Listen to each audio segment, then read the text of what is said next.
오늘 이 시간은 첫 열매라는 제목을 가지고 하나님 말씀을 증거하도록 하겠습니다.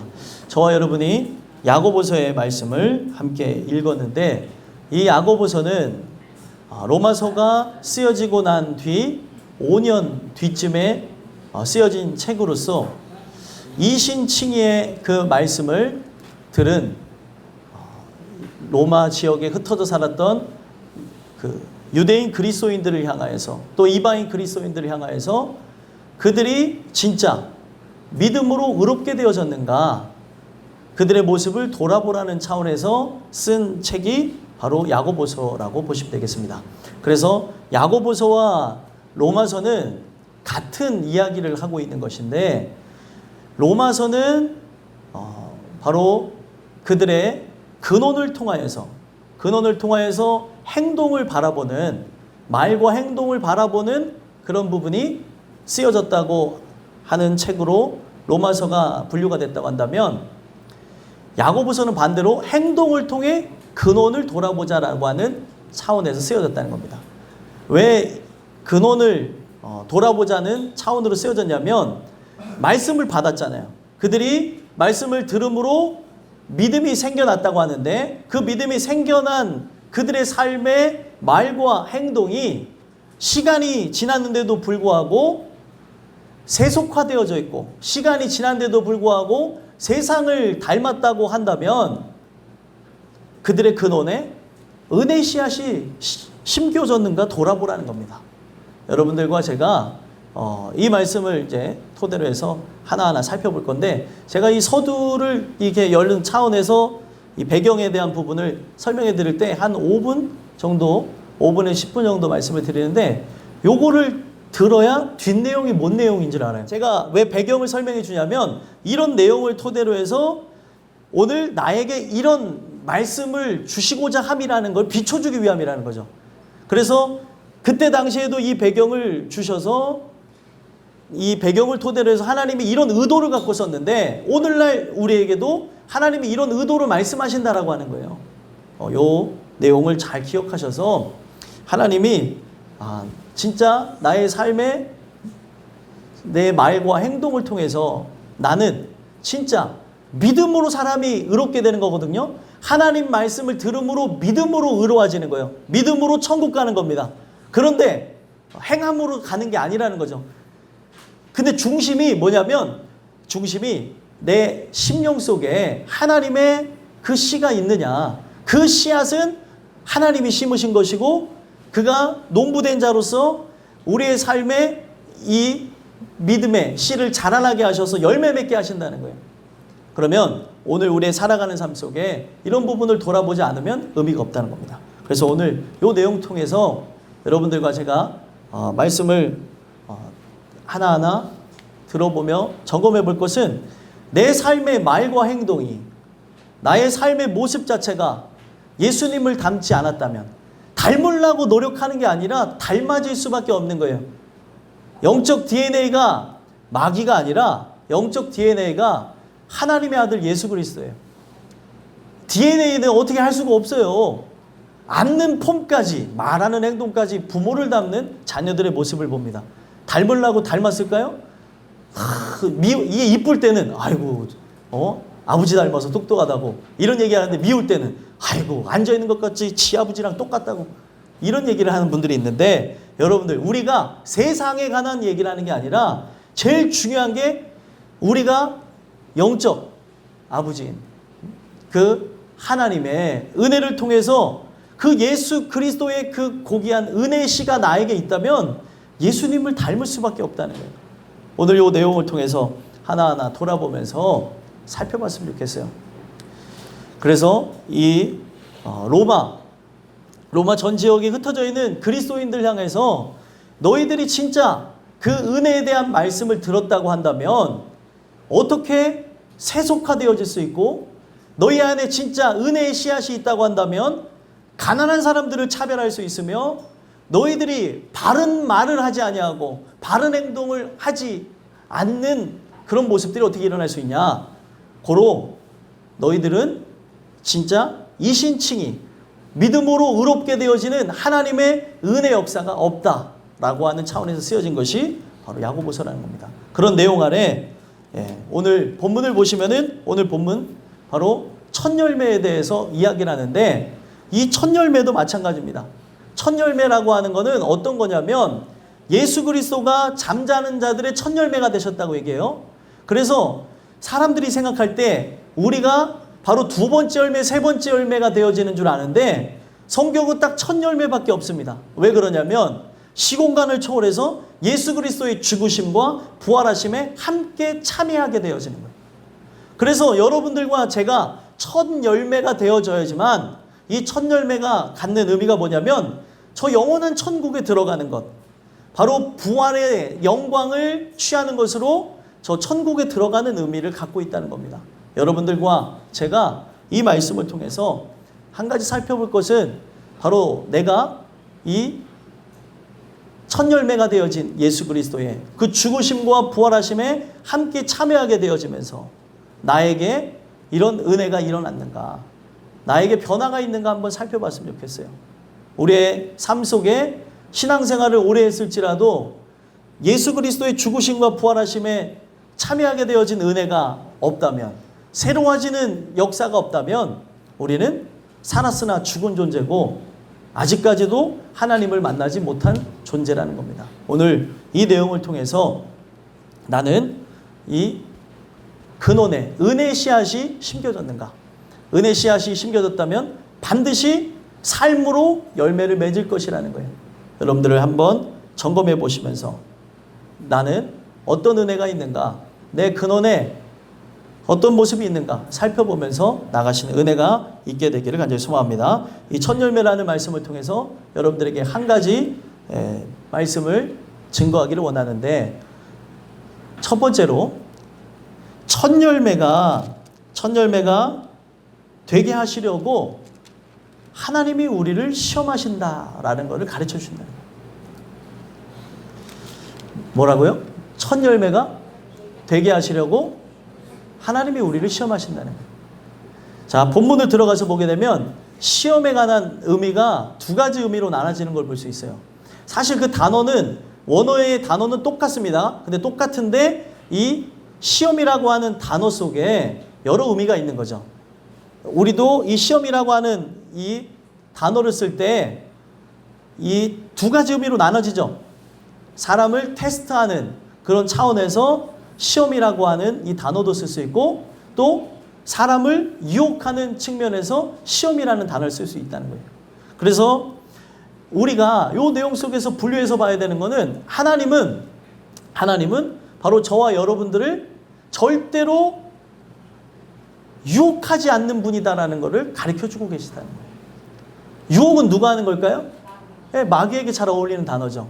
달콤한 그런 맛과 향기를 가지고 우리 사람들이 속아 넘어갈 만한 것을 가지고 사람들을 유혹하고 있다는 겁니다. 이게 마귀가 하는 거예요. 그러면은 하나님이 하는 거는 무엇이냐면, 하나님이 하는 건 테스트라는 거예요. 테스트가 뭐죠? 시험입니다. 우리 교회에 우리 중고등부 아이들이 테스트를 끝내고 이렇게 돌아왔는데 그 시험을 어떻게 잘 봤는지 모르겠어요. 항상 시험에 대한 얘기만 하면 작아지시는 분들인데 저도 공부를 그렇게 잘하지는 않았습니다. 근데 그 테스트에 관한 이 내용을 보게 되면 테스트는 뭐예요? 지금 내가 노력한 만큼에 대한 결과를 보는 거죠. 얼마만큼 했는가를 살펴보는 건데, 하나님이 우리를 테스트하는 이유는 바로 농부된 관점에서 저가 바로 하나님의 것으로 온전히 드려져 가는지, 온전히 하나님께 바쳐지는지 알아보게 하기 위해서 테스트가 진행되어진다는 겁니다. 그래서 바로 하나님이 어떤 일을 하세요? 농부의 관점에서 하는 거예요. 농부의 관점에서 하니까 우리의 마음속에 은혜의 씨앗을 심기우시려고 마음을 갈아엎으시고, 그리고 그 은혜의 씨를 거기다가 심기우시고 어떻게 합니까? 햇볕과 물을 이렇게 주시면서 우리의 삶 속에 그 줄기가, 이 싹이 나오게 하신다는 거예요.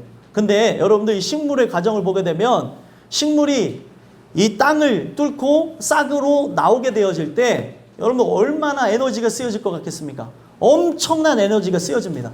바로 그런 그런 모습들이 우리 인간에게 나타나는 거예요. 바로 여러분들의 심령 속에 하나님의 은혜의 씨앗이 심겨졌다고 한다면 이 은혜의 씨앗이 심겨져서 바로 믿음의 사람으로서 믿음의 열매를 맺기까지 얼마나 많은 고통이 있겠냐는 거예요.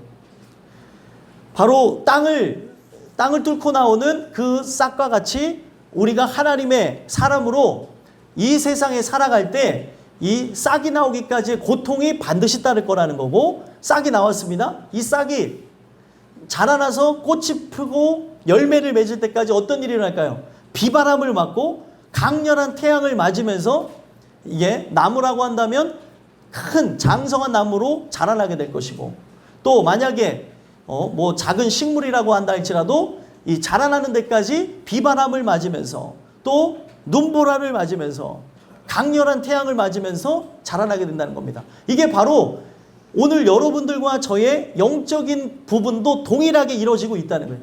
하나님의 말씀을 들으면서 우리는 계속 자라나게 되는 거고, 하나님의 말씀을 들으면서 이 마음의 땅이 갈아엎어지는 것이고, 하나님의 말씀을 들으면서 은혜의 씨가 심겨질 것이고, 그 씨가 결국에 내 그 심령 속에서 자라나서 열매 맺을 때까지 계속 말씀을 들으면서 농부가 일하실 수 있도록 하게 되어질 때 어느 한 날 우리의 살아간 삶 속에 믿음이 있는 증거가 말과 행동으로서 드러나게 될 거라는 거예요.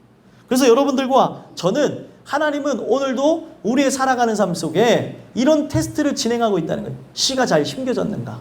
마음의 땅은 갈아엎어졌는가? 또 갈아엎으시기도 하고 씨를 심기우시기도 하고, 씨가 자라나기까지 하나님께서 그 땅을 굳게 하는 과정 속에 비가 내린다고 생각해 보세요. 마음의 땅에 비가 내리면 어떻게 되겠습니까? 이 딱딱했던 땅에 비가 내리게 되면 그 비가 강도가 얼마나 세냐에 따라서 땅이 패이기도 하는 것처럼 그런 과정을 통하여서 결국에 싹이 나오고 그리고 잎이 자라나게 되어지고 꽃을 피고 열매를 맺게 되어진다는 거예요. 하나님은 그런 고난과 아픔과 역경, 은혜 아니면은 통과할 수 없는 하나님의 테스트를 통해서 바로 여러분들을 하나님의 것으로 분류해 내신다는 거예요. 그래서 12절 한번 읽어보겠습니다. 읽겠습니다. 시작. 시험을 참는 자는 복이 있나니 이는 시련을 견뎌낸 자가 주께서 자기를 사랑하는 자들에게 약속하신 생명의 면류관을 얻을 것이기 때문이라. 아멘. 시험을 참는다. 여기서 시험은 뭐예요? 테스트입니다. 이 테스트를 참고 견디고 통과하는 사람. 이 시험의 의미에서 가장 중요한 건 뭐예요? 통과하는 거죠. 통과를 못하게 되면, 대학교에서는 통과를 못하는 시험도 있습니다. 권총을 맞았다고 하는 그런 게 있어요. F학점을 맞게 되면 다시 들어야 돼요. 학창 시절에는 없지만 대학에 가게 되면 F학점을 맞으면 다시 듣는 게 있어요. 바로 내가 통과해야지만 바로 다음 단계로 넘어가게 되는 거예요. 어떤 사람들 심령 속에 아까 제가 말씀드린 농부 되신 하나님이 내가 열매를 맺기까지 그런 단계 하나하나를 거쳐가면서 열매를 맺기까지 하나님은 그 테스트를 진행하고 있다는 거예요. 그 테스트를 통과해야 다음 단계로 넘어가는 거예요. 땅이 갈아엎어져야 그 다음에 씨앗을 뿌리는 것처럼 아직 땅이 갈아엎어지지 않은 사람들은 계속 땅을 갈아엎으시는 그 역사를 진행하십니다. 하나님이 그를 구원하기로 작정하셨다면 하나님은 그 일을 반복하세요. 그래서 여러분들이 신앙생활을 하면서 하나님의 은혜를 경험한 사람이라면 하나님은 바로 여러분들의 시험을 통과할 때까지 그 시험을 계속 주십니다. 그런 거 경험해 보셨나요? 내가 이거를 통과하기까지 하나님은 똑같은 시험을 갖고 사람을 테스트하세요. 예를 들면 어떤 사람이 돈의 시험을 만약에 통과하지 못한다면 그 돈을 갖고 이 돈보다 하나님을 더 사랑하는지 그걸 갖고 달아보는 거예요. 이거를 통과해야 그 다음 시험도 또 통과할 수가 있는 거예요. 그 전까지는 뭐예요? 통과하기 전까지는 계속해서 피하면은 끝나는 것 같죠? 피하면 그 피한 장소에서 또 시험을 맞이고 거기서도 이게 싫어서 또 피하잖아요? 거기서 또 시험합니다. 하나님은 자기의 그 의지를 꺾는 분이 아니에요. 아까 우리가 읽은 본문 속에서도 얘기하죠. 17절에 보면 그는 변함도 없으시고 회전하는 그림자도 없으시니라. 하나님은 절대로 자기의 의지가 변하지 않는 분이라는 걸 가르쳐 주는 겁니다. 그래서 하나님께서는 오늘도 이러한 테스트를 통해서 사람들을 계속해서 하나님의 뜻을 따라서 바꿔나간다는 거죠. 그래서 결과적으로 뭐예요? 우리가 첫 열매로 분류되는 그날까지. 첫 열매는 뭐예요? 결국에 내가 부활 영생으로 들어가는 그 단계로 나가기까지 우리가 결과적으로 천국에 들어가야 열매를 맺었다고 하는 겁니다. 구원은 이 땅에서 받지만 이 구원에 대한 확실한 증거는 뭐예요? 내 마음의 어떤 감정적 확신이 아니라 그 나라에 들어감으로 결국에 구원받았다는 결론이 나는 거잖아요. 열매라고 하는 부분은 바로 그런 거라는 거예요. 여기에 지금 많은 사람들이 신앙생활 하겠다고 앉아 계시지만 우리가 여기에 앉아 있다가 나중에 세상으로 나간다든지 여기 앉아 있다가 다른 종교로 간다든지 그런 존재들이 되셨다고 한다면 결과적으로는 뭐예요? 열매를 맺지 못했다는 거예요. 결과적으로는 구원받지 못했다고 하는 증거가 드러난다는 겁니다. 하나님은 특정한 영혼들을 위해서 계속 이 같은 과정을 해나가실 거라는 거예요. 테스트. 믿음이 있어야지만 넘어가는 테스트. 믿음이 있어야지만 주님 앞에 나와서 기도하는 것. 믿음이 있어야지만 주님 앞에 나와서 말씀 듣는 것.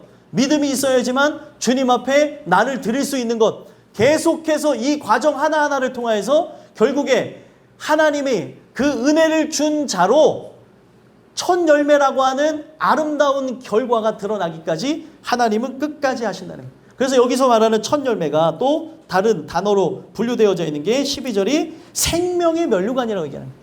생명의 면류관을 쓰기까지 이 열매로 드러난 그 모습 속에 생명의 면류관을 쓰는 그 단계까지 하나님은 이 일을 진행하신다는 거예요. 그러면서 이 하나님이 하시는 그 부분에서 테스트에 관한 것을 얘기했고 사단이 하는 부분에서는 무엇이 진행되어짐을 얘기하는 겁니까? 바로 유혹하는 것, 템프테이션이라고 하는 그 유혹에 관한 부분들을 13절, 14절에 이야기한다는 겁니다. 한번 읽어보겠습니다. 시작. 사람이 시험을 받을 때에 내가 하나님께 시험을 받는다 하지 말지니 하나님은 악에게 시험을 받지도 아니하시고 친히 아무도 시험하지 아니하시니라. 오직 각 사람이 시험을 받는 것은 자기 욕심에 끌려 미혹됨이니. 아멘. 사람이 시험을 받을 때에, 이거 잘 중요한 겁니다. 자기가 만들어 놓은 올무에 자기가 걸려서 나중에 사람이 어떤 핑계를 대는지 아십니까? 하나님이 나를 이렇게 만들었다는 사람들이 있어요.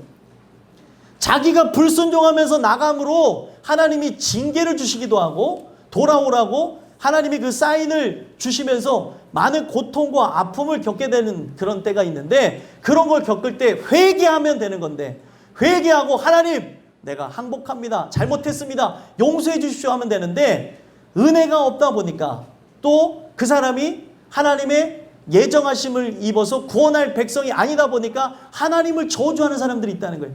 두 종류입니다. 하나님이 예정해서 구원하지 않는 존재여서 그러기도 하고 아직 은혜를 받지 않아서 하나님이 하시는 일들을 우리가 모르고 아파하고 괴로워하고 또 하나님 앞에 푸념을 이렇게 쏟아낼 때가 있다는 거예요. 여러분들 사람이 시험 받을 때에 사람이 유혹을 통해서 넘어질 때에 사람이 많은 삶 속에 우리가 믿음 아니면 통과할 만한 그런 시험이 아닐 때에 하나님이 바로 나를 유혹하신다 이렇게 하지 말라는 거예요. 왜 이런 내용을 갖고 얘기하냐면 근원에 관한 이야기를 하고 있는 거예요. 근원. 하나님은 악에게 시험받지도 아니하시고 친히 아무도 시험하지 아니하시니라 이런 얘기하죠. 왜 이런 얘기를 했겠습니까? 하나님은 악에게 지배받는 분이 아니라 하나님의 그 통치 아래 악을 하나님은 사용하셔서 하나님은 영광 돌리기 위한 목적을 갖고 얘기하는 거예요. 그러니까 여러분들 우리가 하나님이 어떤 분이냐면 악을 통하여서 영광 받으시는 분, 하나님은 실수가 없으신 분, 그 악이 역사할 때도 그 악은 하나님 앞에 허락받아야지만 할 수 있는 존재라는 겁니다. 독자적으로 여러분들을 고통과 괴로움으로 나갈 수 있게 만드는 존재가 아니라는 거예요. 그래서 하나님은 친히 아무도 유혹하면서 달콤한 것으로 내가 이걸 하면 이걸 줄게 이런 분이 아니라는 거예요. 하나님이 언제 그런 얘기를 합니까? 너가 나한테 이렇게 하면 이렇게 할게 하는 게 아니라 사람은 조건을 내걸죠. 사람들은 조건을 내놔서 하나님 내가 하나님 뜻대로 살 테니까 이렇게 해주세요. 저렇게 해주세요. 라고 하는 거를 이렇게 행동하는 걸 보게 되어지는데 하나님은 그게 아니에요. 먼저 그의 나라와 그 일을 구해라. 네가 진짜 나를 사랑함을 그렇게 보여줘라. 너가 진짜 은혜 안에서 내가 너에게 준 생각, 너에게 준 그 마음을 따라서 나에게 순종하며 나오고 있음을 보여라. 그러면 너의 삶의 모든 것을 내가 더해주겠다. 하나님 그렇게 얘기하고 있어요. 조건을 거는 게 아니라 창조주가 누군지부터 머리를 바꾸자 이거예요. 너가 머리가 아니라 하나님이 바로 머리라는 거죠. 그럼 오늘 우리 살아가는 삶 속에 내 마음대로 내 뜻대로 하는 그런 모습이 아니라 하나님 뜻대로 나가고 있는가 살펴봐야 된다는 거예요. 어제 청년들하고도 그런 얘기를 했습니다. 진짜 하나님 뜻대로 나가고 있는지 아니면 자기의 뜻대로 자기가 주인 되어져서 나가고 있는지. 청지기가 있는데 바로 하나님의 뜻대로 나가는 진실한 청지기가 있는가 하면 그 하나님의 뜻대로 나가지 않는 거기에 하나님으로 비춰진 존재가 바로 주인이거든요. 주인이 맡겼다는 거예요. 청지기에게 자기의 모든 걸 맡겼다는 겁니다. 근데 모든 것을 나에게 맡겼는데 나의 삶을 하나님께 사실 올려드려야 되는데 그 삶을 올려드려야 될 자가 어떻게 해요? 내 것인 양 멋대로 살아가며 재림주로 오시는 그날, 다시 오시는 그날을 무시하고 나가고 있다는 거예요. 그런 자는 결과적으로 어떻게 된다는 거예요? 심판을 받을 거라는 얘기예요. 오늘 우리가 이 내용을 통해서 봐야 되는 것은 하나님은 근본적인 얘기를 합니다. 근본적인 얘기를 어떻게 했냐면 14절의 내용을 통해서 이야기를 하고 있는데 14절 다시 한번 읽어볼까요? 읽어보겠습니다. 시작. 오직 각 사람이 시험을 받는 것은 자기 욕심에 끌려 미혹됨이니. 아멘. 각 사람이 유혹을 받는 것은 자기 욕심에 끌려 미혹됨이라는 거예요. 자, 보세요. 사람이라는 게 성향을 갖고 있습니다. 그렇죠? 사람이라는 존재가 성향을 갖고 있어서 색깔을 어떤 사람은 이 색깔을 좋아하고 저 색깔을 좋아하는 것처럼 성향이라는 게 틀려요. 그 성향에 따라서 사람이 어떤 것을 선택하고 나가는 걸 볼 수 있는데 여기에 보게 되면은 사람이 유혹을 받는 것은 자기의 욕심에 끌려 미혹됨이라고 얘기하고 있어요. 내 마음이 제일 중요한 건 뭐예요? 마귀와 똑같다면 마귀가 우리를 잡고 흔드는 것을 보면은 미혹되어진다는 거예요. 그래서 제일 중요한 게 하나님이 주시는 은혜를 통하여서 내가 새롭게 되어졌다고 한다면 내 마음속에서부터 바라는 건 뭐예요? 내 마음속에서 바라는 거는 하나님의 뜻 가운데 살고픈 마음, 하나님의 뜻대로 순종하고픈 생각들이 들어오기 시작한다는 거예요. 그런데 내가 진짜 좋아하는 걸 갖고 흔들어야, 좋아하는 걸 갖고 유혹을 해야 넘어가는 것이지, 좋아하는 것이 아닌데도 불구하고 유혹한다고 넘어가는 사람이 있습니까? 아니라는 거예요. 성경은 근원이 어떤 종류의 사람이냐에 따라서 마귀에게 바로 미혹되어져서 망가지고 무너지고 결국에 사망으로 간다고 얘기하는 겁니다. 그래서 15절에 보면은 욕심이 잉태한즉 죄를 낳고 죄가 장성한즉 사망을 낳느니라 이런 얘기를 하고 있습니다. 이게 어떤 내용이냐면 자 보세요. 성경에 야곱과 에서라고 하는 두 인물이 창세기에 나옵니다. 그 에서와 야곱을 보게 되어지면 하나님이 그 말씀 속에서 얘기하는 게 말라기에서도 한번 얘기하시고요. 그리고 로마서에서도 얘기하는 게 에서는 미워하였고 야곱은 사랑했다는 거예요. 이게 어떤 거냐면 쌍둥이로 태어났습니다. 쌍둥이로 태어났는데 바로 에서가 형이고 그리고 야곱이 바로 두 번째로 나온 존재예요. 그런데 한 뱃속에서 나왔는데 그 에서라고 하는 존재는 사냥꾼이 되어져서 바깥으로 돌기를 좋아하고 야곱이라고 하는 존재는 조용한 자로서 장막에 거주하게 되어졌다 이렇게 나옵니다. 우리가 조용한 자라고 하니까 내성적이고 그리고 소심한 성격의 소유자라고 하는 것도 알 수 있겠지만 제일 중요한 것은 그 조용하다고 얘기하는 창세기 25장에 야곱의 그 성격을 표현하는 그 부분이 언어로 어떤 표현을 갖고 있냐면 경건한 자라고 얘기하고 있어요. 장막에 거주했던 이유가 나옵니다. 장막에 거주했던 이유가 뭐냐면 바로 그 장막에 그의 할아버지 아브라함이 있었던 거예요. 그래서 그 아브라함이 죽고 난 다음에 그의 아버지 이삭과 함께 그들이 이주를 합니다. 땅을. 그 전에는 그 이삭과 아브라함과 손주인 에서와 야곱이 함께 살았다는 것을 창세기 25장의 내용을 통해서 알 수 있다는 거예요.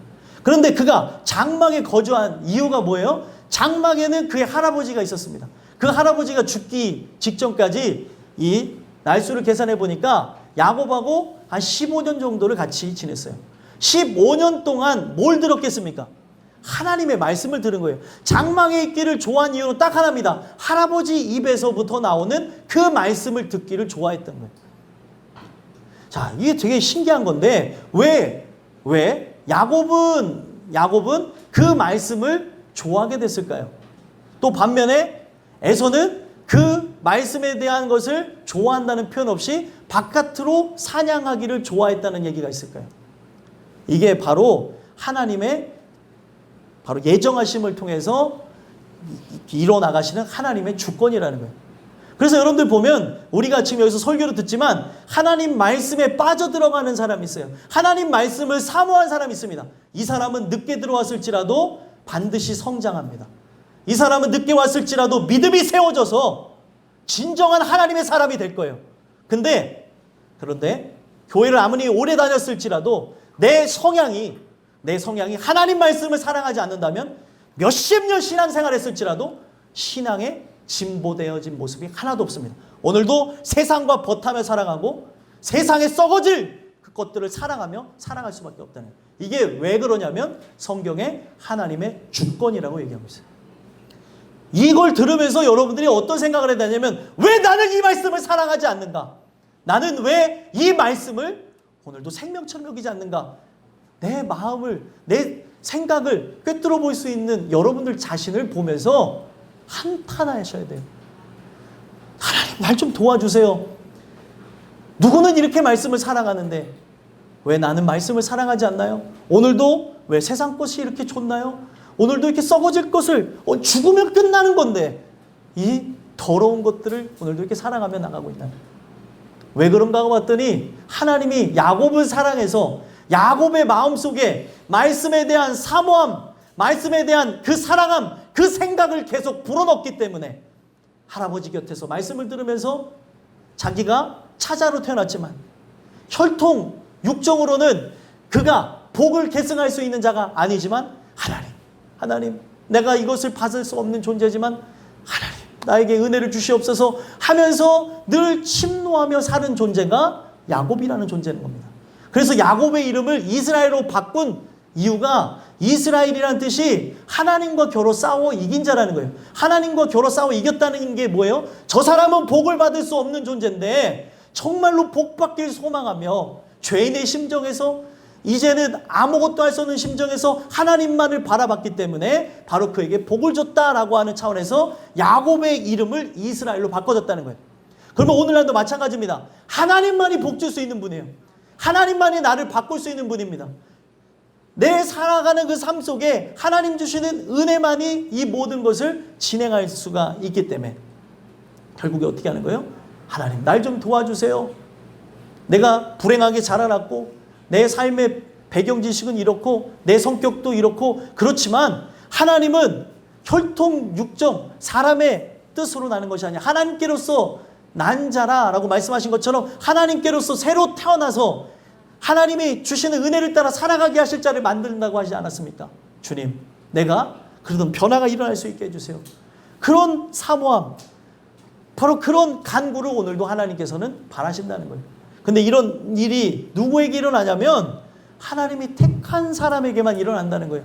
그러면 오늘 여러분들이 이 말씀을 들으면서 이런 사모함이 없다면 나는 인생의 결과가 어디로 갈 수도 있는 거예요? 바로 욕심이 잉태한 즉 죄를 낳고 죄가 장성한 즉 사망을 낳을 수 있는 존재가 될 수 있다는 거예요. 여러분들, 그 야곱은 계속해서 말씀을 들으면서 자기의 그 전통을 따라서 장자가 받을 그 복을 자기 못 받지만 하나님이면 하실 수 있지 않습니까? 바로 할아버지 아브라함의 그 전하는 복음을 들으면서 그 야곱은 계속해서 그 꿈을 꾸기 시작했던 거예요. 반면에 여러분들, 하나님이 사랑하지 않았던 에서는 어떻습니까? 에서는 별명이 25장에 보니까, 창세기 25장에 보니까 에돔이라고 나와요. 에돔이 뭐냐면 붉은 것을 사랑한다는 거예요. 그러니까 에돔이라고 하는 단어가 어디서 왔냐면 아담이라는 단어에서 왔습니다. 아담이 붉다라는 뜻을 갖고 있어요. 자, 이 에서가 생긴 게 붉고 털이 많아서 에돔이기도 했지만, 왜 그가 에돔이라고 하는 별명을 갖게 되어졌냐면, 그가 사냥을 나갔다가 사냥에 실패하고 돌아올 때 그 시간에 맞춰서 팥죽을 쓰고 있는 그의 동생 바로 야곱이 25장에 등장합니다. 얼마나 맛있게 쓰는지 그 형이 팥죽 한 그릇만 달라고 하면서 이야기를 하는 거예요. 근데 이 야곱의 입장에서는 어떻게 해요? 야곱의 입장에서는 그냥 이 팥죽을 주기 싫은 거예요. 형은 바깥으로 돌면서 바로 하나님이 주시는 복에 대해서도 관심이 없으니까 어떤 생각을 가져요? 요거 기회를 잡아서 형의 장자권을 가지고 와야겠다. 장자권을 그냥 가져온 게 아니라 그가 진짜 복 받고자 하는 그 심정에서 장자권을 탈취했다는 거예요. 그래서 형이 그 지금 나로부터 이 팥죽을 얻어먹으면 장자권을 줘라. 그랬더니 이 형이 뒤도 돌아보면 없이 어떻게 했을까요? 그래, 알았어 하면서 바로 팥죽 한 그릇에 장자권을 팔아 넘겼다는 거예요. 성경은 이것을 그냥 하나의 우리의 그 재밌는 동화처럼 이야기하고픈 게 아니라 에서 마음속에 뭐가 있는 거예요? 아담이 가졌던 그 마음, 세상에 세속적이고 썩어질 것을 사랑했던 그 마음, 다른 길로 나가고자 하는 그 마음이 그 아담에게 있어서 결국에 선악을 알게 하는 나무의 열매를 먹고, 그 나무 열매는 뭐예요? 하나님이 정하신 길이 아니라 다른 길로 가겠다는 겁니다. 그렇게 나가면서 모든 사람이 죽게 만드는 장본이 됐던 것처럼 에서가 바로 그렇다는 거예요. 에서의 근원이 바로 부패했기 때문에, 하나님이 그에게 은혜를 주지 않았기 때문에 은혜를 받지 않은 인간은 어떻다는 거예요? 그 썩어질 것을 사랑할 수밖에 없다는 겁니다. 하나님이 사랑하셔야, 하나님이 사랑해서 하나님이 예정하셔서 권하기로 한 자에게만 어떤 일이 일어나는 거예요? 하나님의 은혜를 사모하는 마음이 생겨나는 거예요.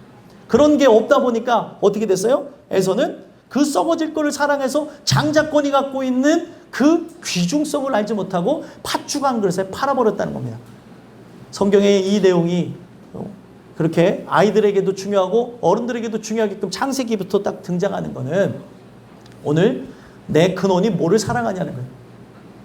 내가 하나님 말씀을 사랑함 또한도 어떤 의미입니까? 하나님 말씀을 사랑함 또한도 하나님이 나를 사랑했기 때문에, 그 계획을 갖고 있기 때문에 이 말씀을 사랑한다는 거예요. 그럼 하나만 돌아봅시다. 여러분들이 하나님의 말씀을 사랑하지 않는다면 근본적으로 뭐예요? 하나님이 나를 사랑하지 않는가? 나를 택하지 않았는가? 돌아보셔야 되는 거고, 아직 하나님이 나에게 그 은혜를 베푸시지 않는가 하면서 하나님께 진짜 매달리고 기도해야 될 때가 바로 지금이라는 거예요. 가장 중요해야 될 때인 겁니다. 가장 중요할 때. 지금 인생의 가장 중요할 때가 뭐예요? 하나님을 만나는 거예요. 어린아이들이건 노년에 계신 분들이건 장년이건 청년이건 어떤 누구든 지금 해야 되는 게 무엇이냐면 하나님을 만나는 거라는 거예요. 인생의 끝날이 언제인 줄을 모르는데 세상에 어떤 사람이 되겠다고 하면서 열심을 갖고 준비를 해나가는데 죽을 준비는 안 하고 나간다는 거예요. 죽을 준비를 하니까 조금 생소하게 느껴지겠지만 언제 죽을지를 모르기 때문에 여러분들은 준비가 다 끝나야 된다는 거예요. 그런데 이것이 하나님의 은혜 영역 안에서 일어나는 건데, 내 마음속에 내 의지가 또 내 마음의 감정이 이 말씀에 대한 사모함이 전혀 없다면 살펴보자는 거예요. 에서같이 결과적으로 어떻게 된다는 거예요? 멸망받는 존재가 되어질 수 있다는 것을 성경은 얘기하고 있다는 겁니다. 그래서 결국에 내 마음속에 무엇이 있느냐에 따라서, 내 근원이 변화하지 않고 하나님이 바로 그에게 주시는 그 사랑함이 없는 것을 따라서 욕심에 그 이끌려서 미혹되어져서 결과가 뭐예요? 15절에 바로 죄가 장성한 즉 사망을 한다는 거예요. 여러분들의 근원이 바뀌어져야, 여러분들의 근원에 하나님의 선물이 들어와야 어떤 일들이 일어날까요? 점점 먹든지 마시든지 무엇하든지 하나님의 영광을 위해서 하는 그 타이틀이 들어오게 되어진다는 거예요. 그래서 성경은 이걸 뭐라고 얘기냐면 하나님의 창조하심을 받아요. 새롭게 지으심을 받은 새 사람이 되어져야지만 이것이 가능하다는 겁니다. 우리 모든 이들이 진짜 원해야 되는 게 뭐냐면 직분 초월해서 목사도 다 내려놓고, 여러분들 전도사도 내려놓고, 또 권사님도 내려놓고, 또 집사님도 내려놓고, 교회 다닌 연수도 내려놓고, 이것이 되지 않았다면 나는 오늘 죽으면 지옥 가는 거예요. 그런데도 불구하고 사람들이 관심이 없는 게 뭐예요? 천국이 있을까 하는 아직까지 그 단계에 머물러 있는 거예요. 창조주가 누군지를 모르고 존재에 대한 인식까지 한 것 가지고 천국 간다면, 존재 인식 갖고 천국 가는 게 아닙니다. 진짜 그분을 인격적으로 만나고 연합한 자가 들어가는 거예요. 성경은 바로 그와 함께 결혼하게 되어진 자, 그와 함께 연합한 자가 그 나라에 들어가는 걸 얘기하고 있어요. 존재 인식을 잘 아는 부분에서는 아담과 하와만큼 존재 인식을 아는 사람이 없었죠. 하나님 정말 계시는구나. 그들 그랬지만 어떻게 됐어요? 에덴 동산에서 쫓겨났습니다.